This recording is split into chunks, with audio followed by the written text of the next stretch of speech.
इस गाड़ी तो आप पहचानते ही होंगे। Obviously this is the BYD seal. कुछ टाइम पहले मेरे कोलीग ने इसे चलाया था, मगर वो था सिंगल मोटर वेरिएंट। आज हमारे साथ है टॉप एंड परफॉर्मेंस वेरिएंट, और आज हम इसे अच्छी तरह चलाएंगे फॉर डेज, रोड डेज, और बताएंगे why is the BYD seal the new wave of performance cars. क्योंकि शायद टेस्ला के लिए हम वेट तो करें, मगर टेस्ला वेट करने की जरूरत ही नहीं है frankly, when you have cars like these. This is globally our rival for the Tesla model 3, और इंडिया में आपको फुली लोडेड मिलता है। And this is the top end performance version at 53 lakh रुपये, और 0 to 100 3.8 seconds. So how fast it is, how is it to drive, कैसी है BYD चलाने में, एंड 1000 बुकिंग्स आ चुके कुछ ही महीनों में, तो why is it suddenly so popular? All questions we will answer in this video. So without wasting any time, let's get to the driving.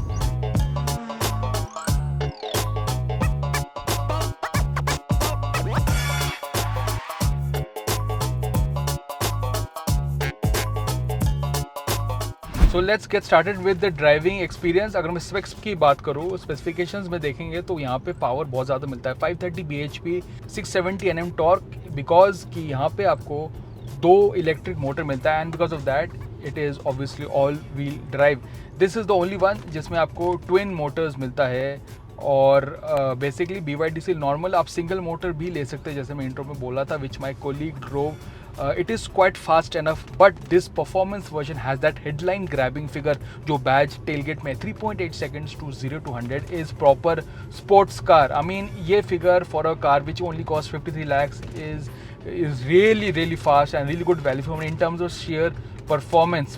और मैं बैटरी पैक के बारे में बात करूँ, 82.6 किलोवाट आवर बैटरी पैक है। रेंज थोड़ा down होता है when compare to the same battery pack, but with a single motor, obviously because this is a lot more heavier. This is one heaviest Seal, क्योंकि obviously another electric motor adds weight. So let's get started. First of all, how it is to drive in normal everyday traffic. Well, first of all, it is, आपको जब बैठते हैं आपको लगता नहीं कि सिर्फ 530 bhp, because it does not feel intimidating. Ground clearance is a bit low, 145 mm ground clearance, but it is not that too much of an issue. आप खड्डों के ऊपर जाएंगे तो आपको थोड़ा संभाल के जाना पड़ता है, but it's not a huge concern. Ground clearance is not that bad, but obviously Indian roads में आपको थोड़ा संभाल के तो जाना ही पड़ेगा। और अगर मैं बात करूँ परफॉर्मेंस की, अगर आप नॉर्मल एवरीडे यूज़ में चलाएंगे, you will not really be intimidated. और ये गेयर बॉक्स थोड़ा शार्प है, और ऐसे लगता है सिर्फ 530 bhp नहीं, इन नॉर्मल मोड जैसे मैं चला रहा हूँ, मैं अभी इको में हूँ, मैं अभी इको मोड में हूँ। It is very easy to drive, very comfortable, very relaxing, perfect for city use, and obviously you also save and increase the range. So let's get to the main element, which is obviously the performance. Now 0 to 100 in 3.8 seconds is definitely something जो आपको करोड़ों की गाड़ियों में आपको वैसा performance figure मिलता है, and it is one of the fastest cars that you can get at this price bracket. अगर मैं बात करूँ in terms of the share acceleration, it is not like other electric car, जिसकी वजह से मैं काफ़ी सरप्राइज हो चुका हूँ। अनलाइक अदर इलेक्ट्रिक कार जहाँ पे आप एक्सेलरेट देते it goes fast, but there is no connect like typical ICE fast car. अगर मैं स्पोर्ट में दूंगा, it has the numbers, look at that, काफ़ी in a nice linear way acceleration होता है, शॉकिंग एक्सेलरेशन नहीं है, and that is because to get make you use to the driving experience.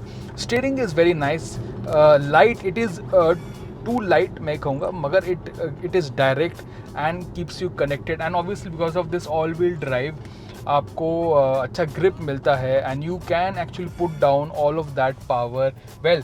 yes, the steering is a bit light, but you sit very low. आपका driving position है sports car like, you sit very nice and low. It feels very nice, and of course it feels sharp. The acceleration is very nice in a typical EV way, but I think I'm a bit surprised with the way it delivers in terms of the driving experience overall. The steering, the whole handling, it feels very sports car like, and definitely इसके वजह से ज़्यादा performance oriented है ये वाला version when compared to the other version. So yes, it is the one to buy if you want that headline grabbing performance, you want to own one of the fastest electric cars, but it also justifies it in terms of the driving experience by being more sharper than the single motor version. So yes, in terms of sheer performance, if you want that extra performance, push sports car like performance, this is the one to get. And obviously it is a bit more expensive, no doubt about it, but still 53 lakh rupees, honestly speaking, is performance, इस price में आपको कहीं और इतना performance नहीं मिलता, and that is probably a good reason to get it. अगर मैं दूसरे एलिमेंट्स की बात करूँ, interior we have already talked about it. This nice rotating touch screen is quite nice.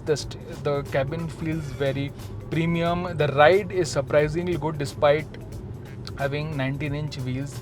It rides quite well. Ground clearance इतनी दिक्कत आपको नहीं मिलती है. रेंज भी आपको लगभग आई वर्ड 400 से 500 तो मिल ही जाएगा रियल वर्ल्ड में, which is quite nice as well. So it just ticks all of the boxes, but because of this performance version, it is now a lot more faster, and that adds to the drama of this driving experience.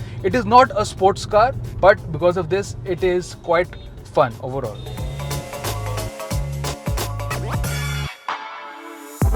For exclusive and insightful videos, subscribe to our new channel ABP Live Premium.